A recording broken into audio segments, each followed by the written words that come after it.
Well, good evening, visitors. Welcome to the Australian War Memorial's last post ceremony. My name is Richard Cruz, and joining us today from the Royal Australian Navy is Commander Paul Mogger. We welcome the veterans who have served, those that are still serving, and the families that support them.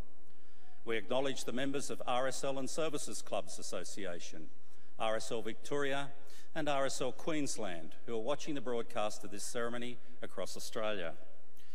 During this evening's ceremony, wreaths will be laid at the base of the Pool of Reflection by visitors to the memorial. Could I ask you to please stand and join in singing the National Anthem.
If you're able, please be seated.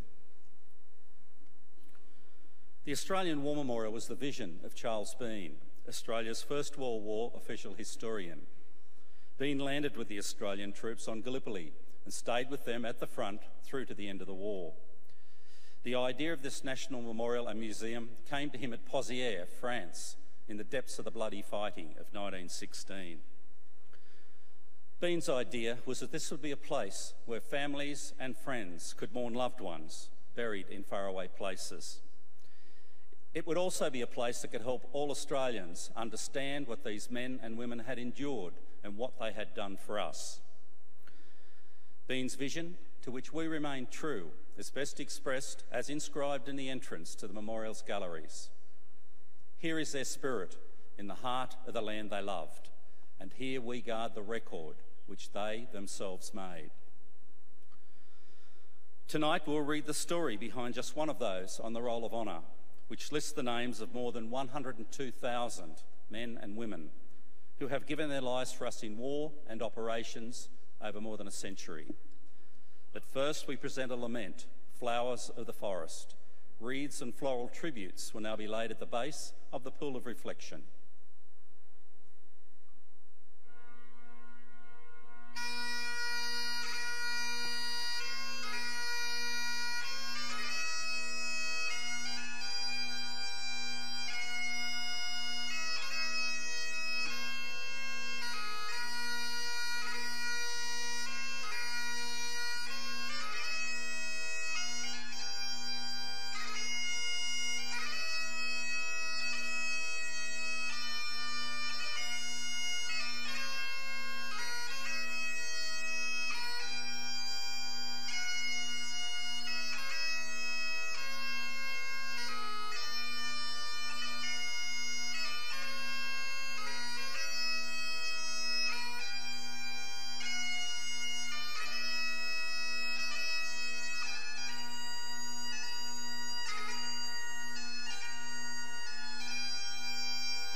Today, we remember and pay tribute to Sapper Stanley Robert Morphy. Stanley Morphy was born on the 4th of January 1927, the youngest of 3 children of Wilfred and Elizabeth Craig Morphy of Charters Towers. Located 130 kilometres inland from Townsville in Queensland, Charters Towers was a gold rush town. During the boom years, it hosted its own stock exchange and was Queensland's largest city outside of Brisbane. During this time, the town was known affectionately as the world because anything a person desired could be found here, and there was no reason to travel elsewhere. But by the middle of the 20th century, gold mining had become uneconomic and the town fell on hard times. After attending Charters Towers State High School, Morphy worked as a casual labourer, taking odd jobs where he could find them. By the time of his mobilisation and enlistment in the militia on the 20th of February 1945, he was unemployed. First posted to a training battalion, Morphy had some early disciplinary trouble as he adapted to army life. In early May 1945, he was posted to the 1st Training Battalion, Royal Australian Engineers, at the large Australian Army training base at Kapuka. On the afternoon of the 21st of May 1945, 2 groups of men crowded into a dugout for a routine demolition training exercise on the preparation of hand charges. One group of 22 trainees and 2 instructors, and a smaller squad of 3 men and an instructor.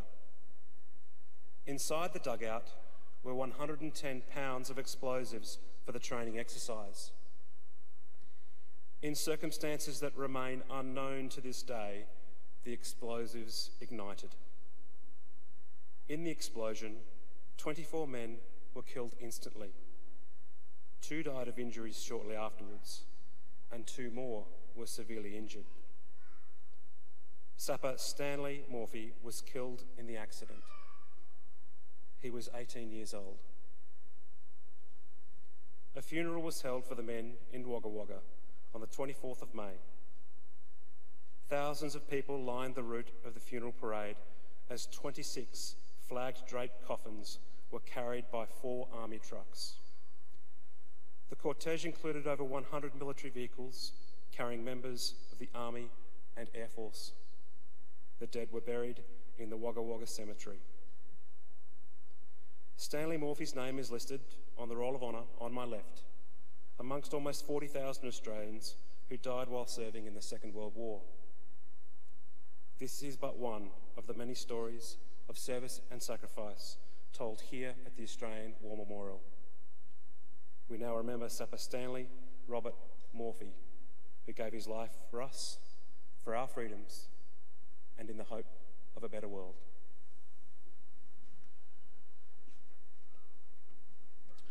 Please stand for the reading of the ode and the sounding of the last post.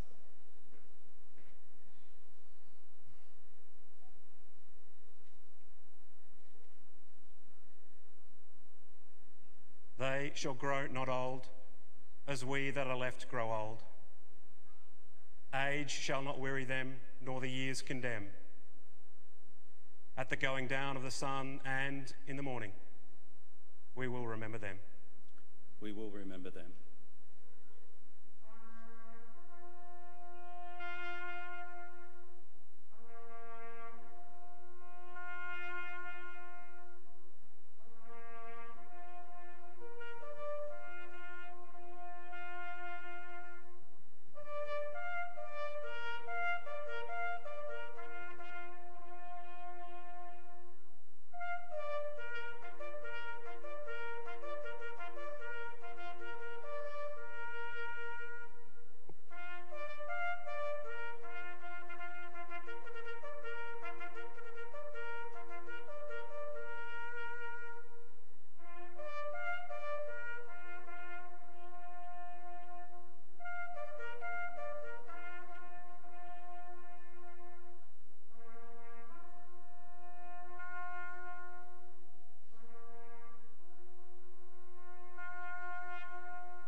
lest we forget.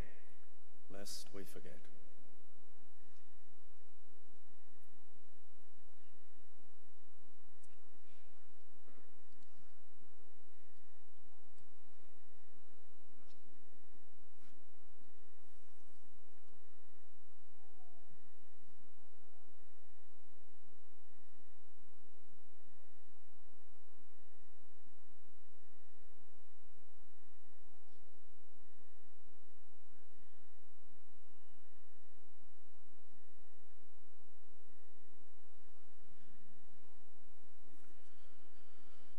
We leave you this evening with the words of the memorial's founder, Charles Bean.